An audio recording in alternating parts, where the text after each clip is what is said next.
তিনি বলছেন আল্লাহ পাক খুব আদরের নবী তো, আল্লাহ তুমি নাকি ঘুমাও না? আল্লাহ কয় তুমি বিশ্বাস করো না?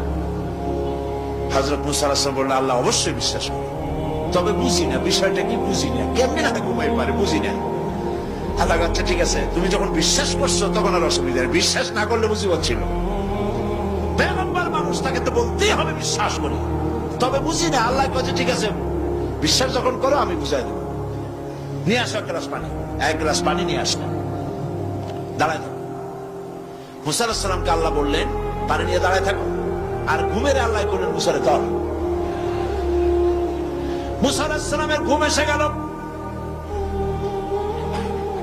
ঘুমের আমেজে হাতটা শিথিল হয়ে গ্লাসটা পড়ে ভেঙ্গে চুরমার হয়ে গেল। হযরত মুসা আলাইহিস সালাম ভয় পেয়ে গেলেন। আল্লাহ পাক শুনাই দিলেন ভয়ের কোনো কারণ নাই, একটা পরীক্ষার জন্য